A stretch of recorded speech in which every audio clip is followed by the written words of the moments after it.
y vamos a leer en esta tarde algunas porciones bíblicas que nos van a llevar a entender lo que es el significado de la Pascua, lo que es el significado de la Santa Cena que vamos a conmemorar. Y es importante que nosotros comprendamos el día de hoy que esto era una tradición para el pueblo judío, era una tradición para el pueblo de Israel, era una tradición para ese pueblo donde vivía Jesús. El celebrar la Pascua era una tradición que venía de años atrás y que hoy lo vamos a ver, pero es importante entender el proceso que se vivió para que Jesús nos enseñara lo que fue la Santa Cena. Muchos le llaman la última cena y me impacta este nombre porque de una manera espiritual fue la última Pascua que se celebró, porque esa Pascua fue la última en la cual Jesús estuvo y de ahí pagó por nuestros pecados. Ya no iba a haber más derramamiento de sangre, ya no iba a haber más holocaustos que se iban a presentar para pagar por nuestros pecados.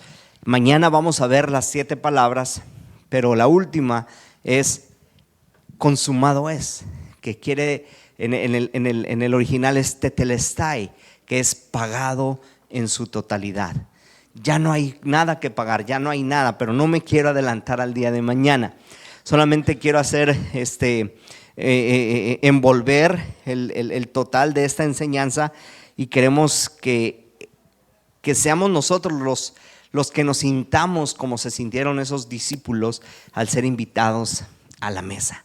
Sí, yo me acuerdo cuando estaba joven y escuchaba que iba a haber una comida o que iba a haber algo, y cuando me llegaban a invitar, yo decía, soy importante, me invitaron.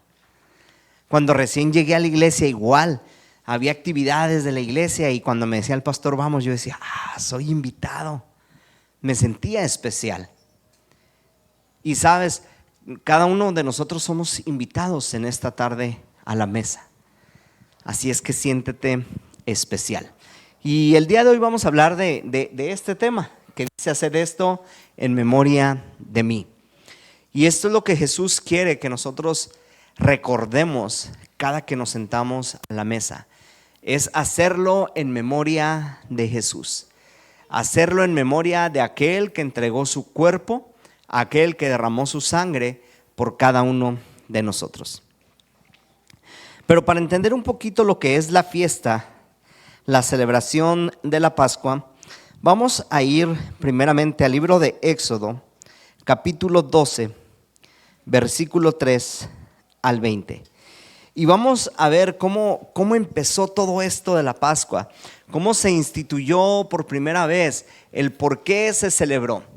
Y dice esta porción bíblica, y dice, Éxodo 12, del 3 al 20. Ya estamos ahí, ¿verdad? Ok, dice así: hablen con toda la comunidad de Israel y díganles que el día 10º de este mes todos ustedes tomarán un cordero o un cabrito por familia, uno por cada casa. Si alguna familia es demasiado pequeña para comerse un cordero o un cabrito entero, deberá compartirlo con sus vecinos más cercanos, teniendo en cuenta el número de personas que sean y las raciones de cordero que se necesiten, según lo que cada persona haya de comer. El animal que se escoja puede ser cordero o un cabrito de un año sin defecto. Fíjense, sin defecto, al que cuidarán hasta el 14 del mes, día en el que la comunidad de Israel y en pleno lo sacrificará al caer la noche. Hasta ahí vamos a dejarle. Aquí se está instituyendo lo que es la Pascua. ¿Qué representaba la Pascua? La Pascua iba a representar el perdón de los pecados. Ya hemos hablado anteriormente que el perdón de los pecados se daba única y exclusivamente a través del derramamiento de sangre. En ese entonces se derramaba sangre de un cordero, de un cabrito, aquí lo estamos leyendo. Pero me llama la atención que decía que se iba a tomar uno por familia, uno por casa. En caso de que la familia fuera muy pequeña, dice que lo iba a compartir ¿con quién? Con los vecinos. Cuando Pablo hace la exhortación al pueblo de aquellos entonces, los regaña y les reconviene en la forma en que ellos estaban celebrando la Santa Cena. Y los regaña y les dice, unos tienen unos banquetes, unos tienen unos super convivios y hay unos que no tienen nada. Hay unos que sí tienen para hacer la fiesta, hay otros que no tienen nada. Y esa era la molestia de Pablo, por eso Pablo los regaña y les dice, recordemos que es la Pascua. Y la primera Pascua que se lleva a cabo es esta, y la instrucción es, si eres de familia pequeña, convídale a los vecinos. La Pascua no solamente era para ti, el perdón de los pecados no solamente era para ti, sino era para los que estaban a tu lado. El sacrificio del cordero, el perdón de los pecados, no es solamente para una persona. El sacrificio de Jesús, el derramamiento de Jesús, no es solamente para un grupo pequeño, sino es para todos aquellos que decidan creer en Jesús como su Señor y Salvador. Es para todos aquellos que decidan aceptarlo en su corazón. Es para todos aquellos que decidan seguirle a Él. Y nosotros como seguidores tenemos un trabajo que nos lo enseña Mateo 28, 19 y 20, que es la gran comisión, y nos dice, por tanto, id y haced discípulos a todas las naciones. Entonces, la Pascua, desde la primera celebración, tiene un propósito muy específico, que el perdón de los pecados no solamente era para una familia, sino que tú la podías compartir con tus vecinos. Y en estos tiempos creo que nosotros nos damos cuenta que nos es difícil compartir. Nos es difícil compartir. Nos es difícil invitar a alguien. Nos es difícil decirle a alguien que Dios le ama.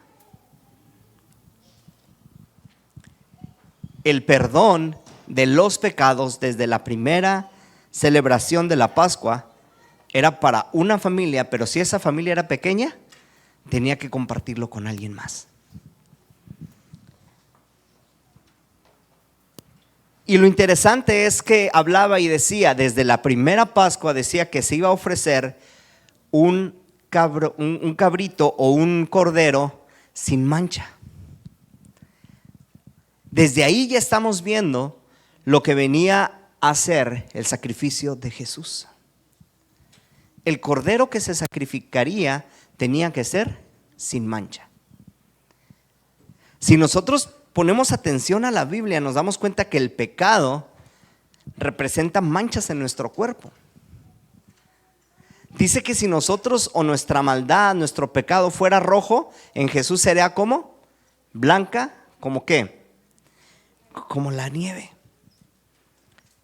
El pecado nos mancha. El pecado viene a traer a nosotros ciertas manchas que nos descalifica de nosotros ser o poder ser un cordero. A nosotros el pecado nos descalificaba de poder ser un sacrificio perfecto para Dios. Por eso Jesús vino a esta tierra y dice la palabra que vivió una vida perfecta. El que no pecó en nada llevó en sí el pecado de todos nosotros. Solamente un cordero sin mancha, solamente un cordero que se sacrificaba de acuerdo a lo que Dios pedía, era lo único que podía librar de pecados al pueblo. Y algo que me llama la atención también, cuando hemos estudiado el libro de Éxodo y nos damos cuenta de los sacrificios que se hacían, y vemos la cantidad de animales que traían al tabernáculo para que fueran sacrificados, era un derramamiento de sangre como ustedes no se imaginan. Era un cordero por familia. Imagínense cuántas familias había en las 12 tribus de Israel. Imagínense. Si ustedes leen detenidamente el libro de Crónicas, les van a decir la cantidad de familias, de personas que había en cada tribu. Imagínense un cordero, un sacrificio por familia, la cantidad de sangre que se derramaba en esas fiestas. La sangre desde ese entonces representaba el perdón de los pecados, porque el pecado nos manchaba a nosotros. La segunda vez que se celebró la Pascua fue en el desierto. Esto lo encontramos en Números 9:5. Cuando ellos estaban en el desierto, sin rumbo, sin dirección, ellos se acordaron de esta tradición y decidieron celebrar la Pascua. Y dice, y ellos la celebraron en el desierto de Sinaí. Al atardecer del día 14 del mes primero, los israelitas hicieron todo lo que el Señor había mandado a Moisés. ¿Cuál era la situación del pueblo en estos momentos? La situación del pueblo en estos momentos dice que estaban en el desierto. El desierto, nosotros de una manera espiritual siempre lo mencionamos cuando estamos pasando por momentos difíciles, ¿no? Yo me acuerdo que la primera vez que escuché a alguien decir que estaba en un desierto, no fue de una manera, de escucharlo no fue de una manera muy bonita. Porque yo me le acerqué y le pregunté, ¿cómo estás, brother? Y me dice, dése cuenta que estaba así, bien alegre, lo vi sonriendo y le digo, hey, ¿cómo estás? Y de repente agachó su cabeza, frunció su rostro y me dijo, estoy pasando por un desierto.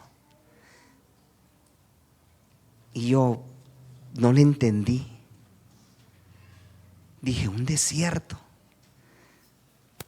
Después pregunté qué significaba el que te dijeran que estabas pasando por un desierto. Y era cuando estás pasando por problemas. Estás pasando por una situación que piensas que Dios te ha abandonado, que tú piensas que estás solo y que no hay una solución para ese problema de una manera sencilla. Pero yo me acuerdo que el rostro y la expresión de ese hombre cambió totalmente para decirme que estaba paseando por un desierto.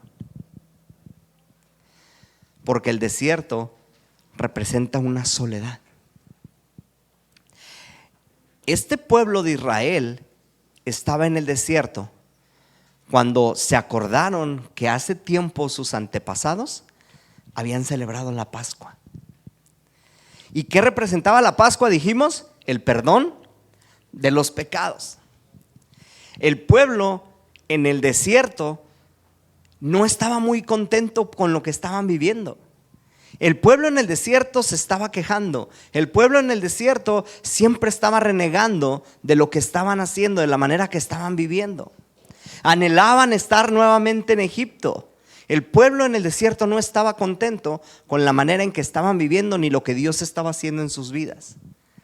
En ese momento se acuerdan y dicen que ahí la celebraron por segunda ocasión. Y dice que fue en el día 14 del mes primero, los israelitas hicieron todo lo que Moisés había mandado. Entonces, primero tenemos que entender que la sangre representa el perdón o la limpieza de nuestros pecados.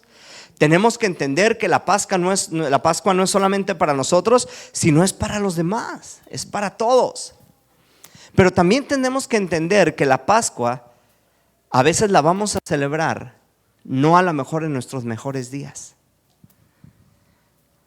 A lo mejor tú hoy vienes con mucha tristeza en tu corazón.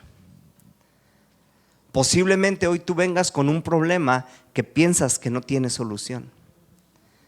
Posiblemente tú estés pensando que Dios está lejos de ti y que te sientes abandonado. Jesús en la cruz levantó su voz y dijo: Padre mío, ¿por qué me has abandonado?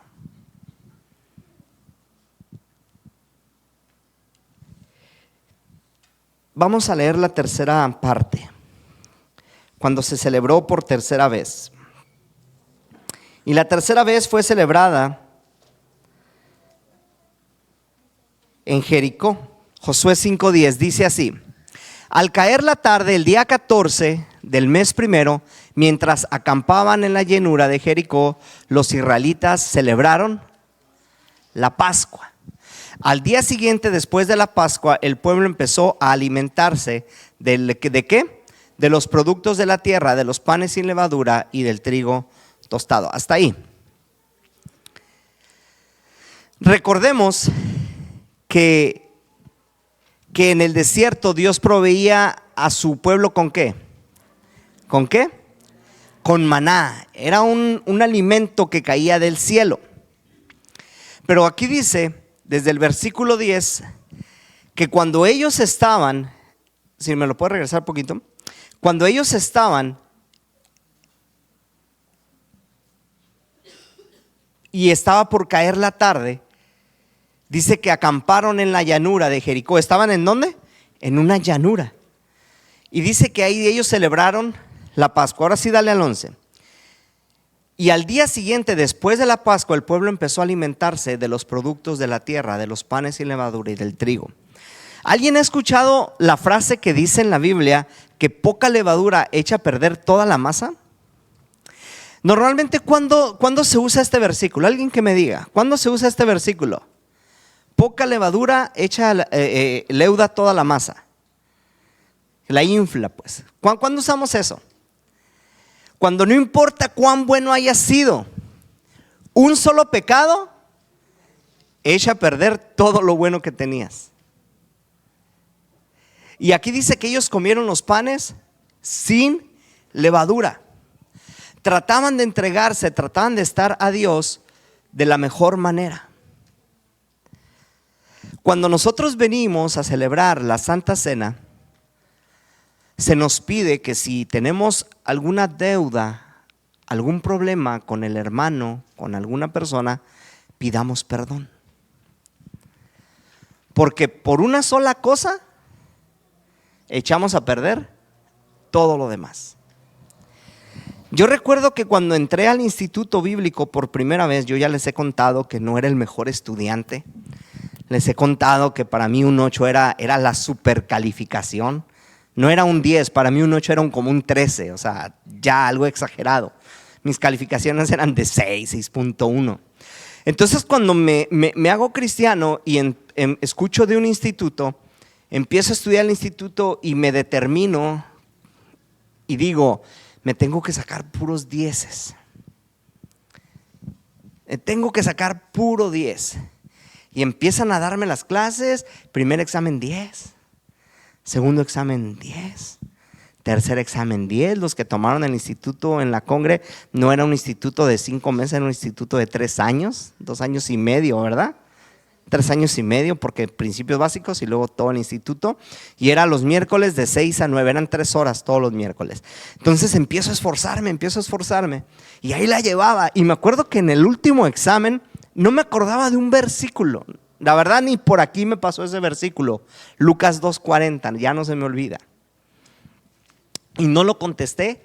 Y me acuerdo que por ese versículo que no contesté en la materia de la vida de Jesús, me saqué 9.5. Entonces, en mi calificación final, ya no era un 10 absoluto. Me quedó como en 9.8. ¿Y por qué no se me olvidó Lucas 2:40? Porque gracias a Lucas 2:40 no obtuve un 10 absoluto.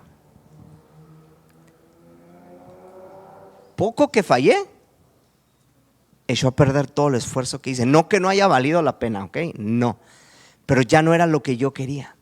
Y a veces nosotros nos esforzamos por portarnos bien, a veces nosotros estamos intentando hacer lo correcto, pero hay algo que está echando a perder todo lo bueno que tú estás haciendo.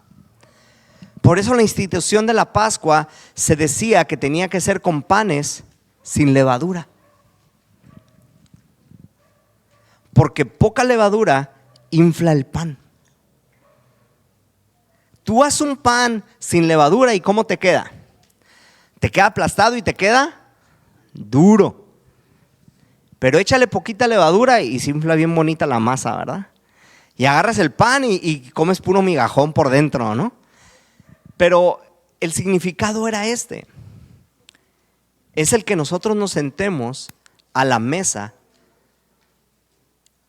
teniendo en cuenta que hemos pagado las deudas con nuestros hermanos. Dice la palabra, si vas a llevar tu ofrenda y te acuerdas en ese momento que tienes algo contra alguien o alguien contra ti, ¿qué dice? Deja tu ofrenda, no te la lleves porque luego ya no la regresas. No, dice, deja tu ofrenda ahí, busca a esa persona y arregla las cosas. Es necesario que nos presentemos nosotros de una manera correcta. Y no te estoy diciendo que seamos perfectos, no estoy hablando de perfección, estoy hablando de sinceridad delante de Dios. Dios quiere que vengamos a Él en esta noche con paz en nuestro corazón. Si tú sabes que alguien trae algo contra ti o tú traes algo contra alguien, la enseñanza es: pide perdón, acércate a Él y sana las diferencias que pueda haber. La cuarta ocasión fue por allá en los días de Ezequías, y vamos a leer 2 de Crónicas 30. Y aquí nos habla acerca de todo lo que el pueblo vivía. Y dice que Manasés les envió al pueblo una invitación para que acudieran al templo del Señor en Jerusalén a celebrar ¿qué? La Pascua del Señor, el Dios de Israel. Pero fíjense cómo empieza, dice, Ezequías escribió cartas a todo Israel y a todo Judá, incluyendo a las tribus de Efraín y de Manasés, y les envió que acudieran al templo. ¿A quién invitó Ezequías? A todos. Recordemos que llega un momento en que no más era un reino, el pueblo de Israel. Luego se dividen entre el pueblo de Israel, el pueblo de Judá. Pero también resulta que cuando es la repartición de las tierras, unos se deciden quedar en otro lugar, no en la tierra prometida, y ahí es donde está Efraín y Manasés. Estaban juntos, pero no juntos. Eran parte de, pero estaban aparte de. Entonces, cuando el rey Ezequías quiere celebrar nuevamente la Pascua, invita a todos. Cuando Jesús celebró la Santa Cena el día de la Pascua, estaban 12 de los discípulos. En esos 12 discípulos, Pedro lo iba a negar y Judas lo iba a entregar. Pregunta: ¿cómo se sentaron a la mesa Pedro y Judas? Jesús, el pastor Rangel nos decía que él estaba limitado a un cuerpo físico, pero en lo espiritual él ya sabía lo que iba a suceder. Ya sabía que Judas lo iba a traicionar y ya sabía que Pedro lo iba a negar. Si nosotros sabemos que alguien está hablando mal de nosotros, ¿qué hacemos? No lo invitamos a cenar, ¿o sí? ¿Sí lo invitan a cenar? ¿Sí? ¿Quién dijo que sí? Un niño, pues sí, tenía que ser un niño, ¿ah? El niño no hay malicia. Pero los mayores nos reímos y dijimos: no, difícilmente lo vamos a invitar. Difícilmente me voy a sentar en la mesa con aquel que está hablando de mí. Difícilmente me voy a sentar en la mesa con aquel que me está causando problemas. Entonces Ezequías nos deja en esta enseñanza, en la cuarta ocasión, es que la Pascua es para todos. Jesús nos enseña que esa noche Él no hizo acepción de ninguno de sus discípulos, incluyó a Judas e incluyó a Pedro. No excluyó a nadie, ni al que lo iba a vender, ni al que lo iba a negar. Ahí estuvieron. Por eso a mí me impacta que todo en la Biblia tiene una conexión que no entendemos. Todo en la Biblia se conecta de tal manera que con tantos años de diferencia, el día que Jesús instituye esto, se ve reflejado en las veces que se celebró anteriormente. Es bien padre cuando te das cuenta que Jesús dio su vida por todos.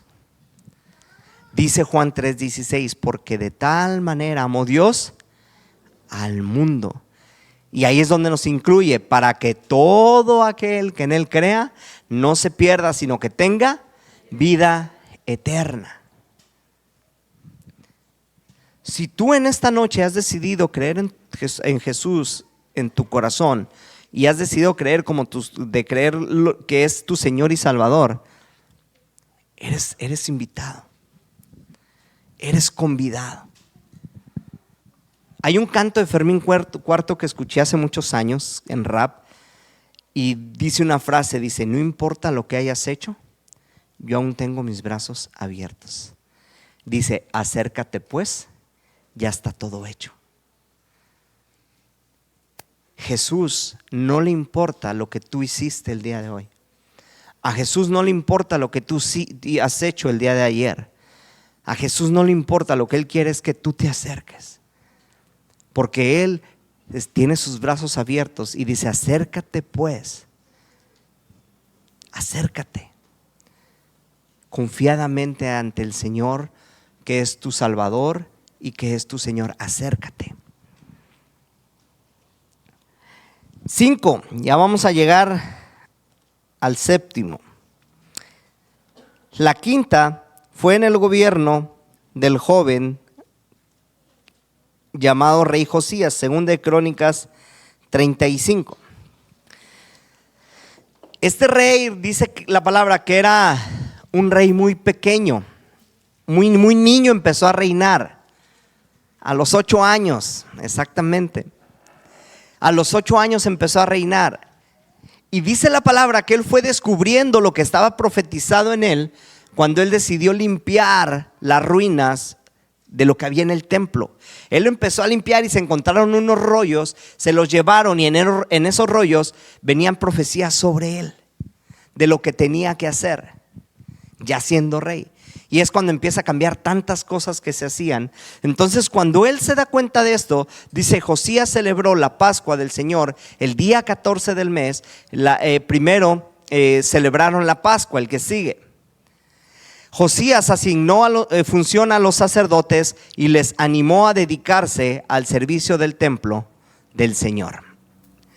Y habla después de los levitas y habla de todo lo que tenía que ver con el templo.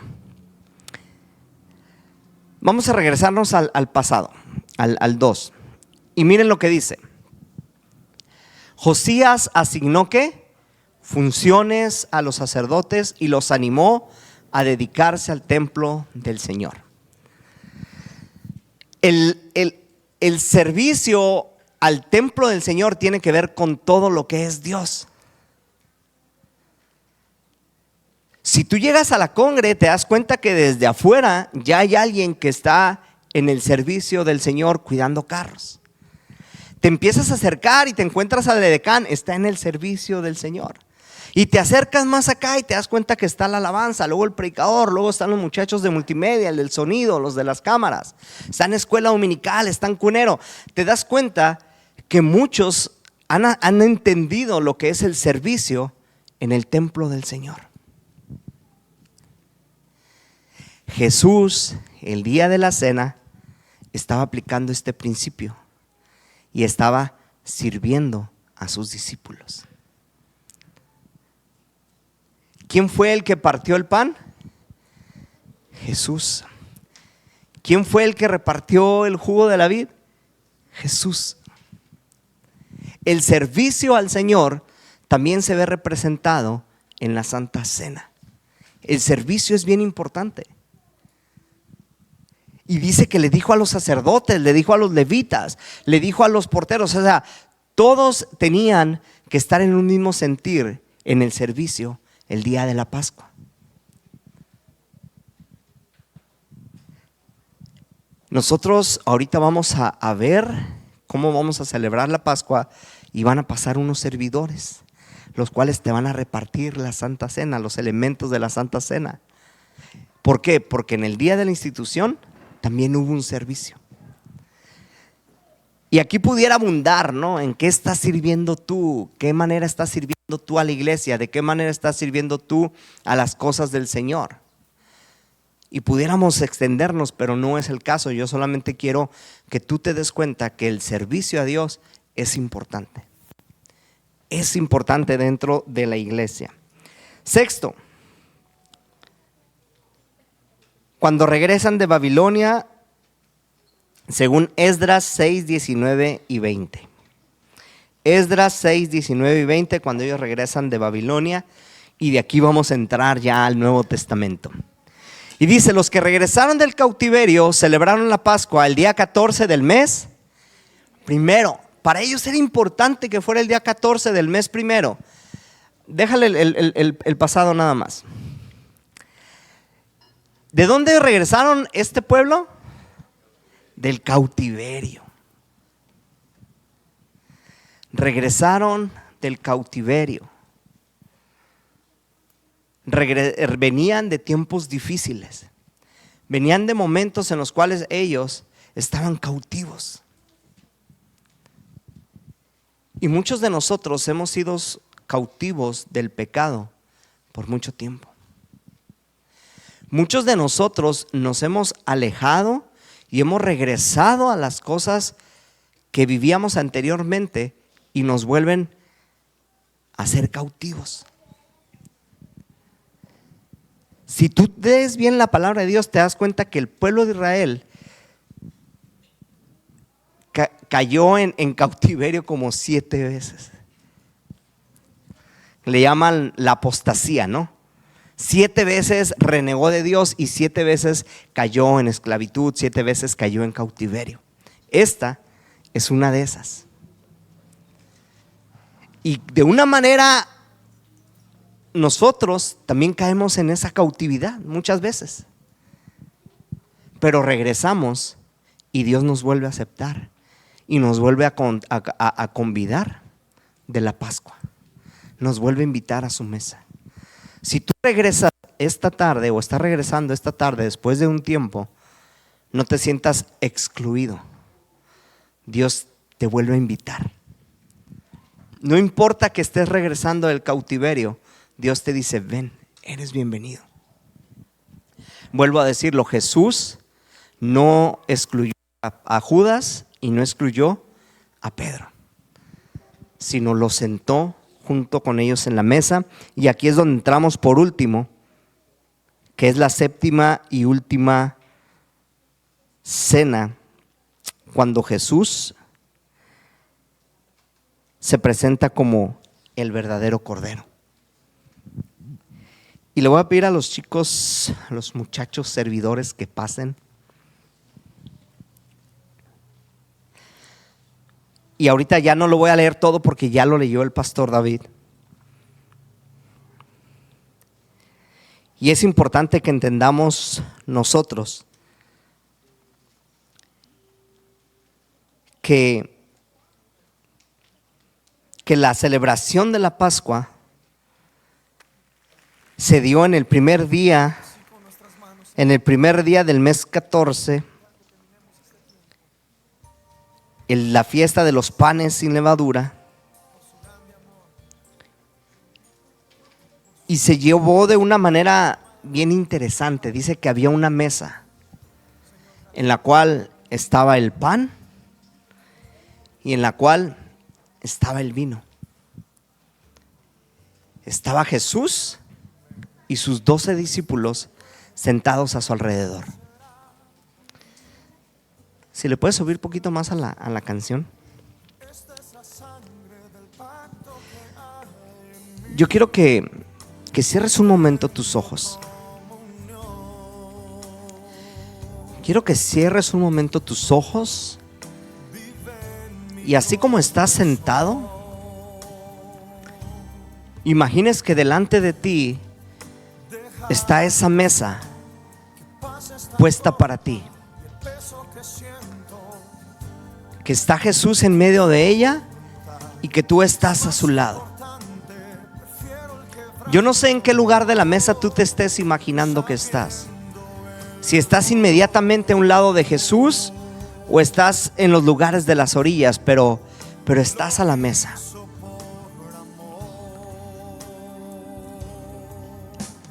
Y una vez que te imagines este cuadro, imagínate las palabras de Jesús diciéndote: tú vas a comer de este pan que representa mi cuerpo, que por ustedes va a ser partido, que por ustedes yo voy a sufrir ese dolor, que por ustedes yo voy a ser sacrificado, que por ustedes yo voy a llevar una cruz por un largo trayecto. Y mientras llevo esa cruz por ese largo trayecto, va a haber personas a mi alrededor que me van a estar golpeando, que me van a estar maltratando, que van a estar hablando de mí, gritando de mí, cuando una semana atrás me estaban celebrando. Ese cuerpo va a ser partido porque yo estoy dispuesto a sacrificarme por ustedes. Y cuando mi cuerpo sea partido, sea crucificado, sacrificado por ustedes, de mi cuerpo empezará a salir sangre. Esa sangre va a representar este vino que en mí va a salir y va a ser derramado para que ustedes tengan perdón de esos pecados. Pero de la misma manera en que va a ser partido mi cuerpo, de la misma manera que va a ser expuesto al dolor, por medio de ese dolor, por medio de ese sacrificio, esa sangre va a empezar a salir de mi cuerpo, de poco a poco, herida por herida, dolor por dolor. Esta sangre va a empezar a brotar de mí. Pero aunque tú veas que yo estoy sintiendo ese dolor, yo lo estoy haciendo por amor a ti. Aunque tú veas que me están golpeando, aunque tú veas que me están sacrificando, que me están crucificando, no voy a hacer nada, porque lo estoy haciendo por amor a ustedes. Yo me estoy entregando por ustedes porque los amo y porque a eso he venido. Todo esto se estaba viviendo, todo esto se estaba sintiendo en esa mesa. Jesús estaba entregando este pan, este vino, de una manera simbólica a lo que Él iba a vivir. Y como dice este canto, solamente lo hizo por amor. Solamente lo hizo por amor. Y yo quiero que en esta noche, en esta noche, tú entiendas que el sacrificio de Jesús fue por amor. Con amor eterno te he amado, dice el Padre. Por eso he prolongado de mis misericordias para tu vida. Esta última cena, representada muchas veces en un cuadro, pinta a Jesús con sus discípulos. Pero el verdadero significado no está solamente en ese cuadro. El verdadero significado está en estos elementos que Jesús escogió para representar el sacrificio que Él iba a hacer.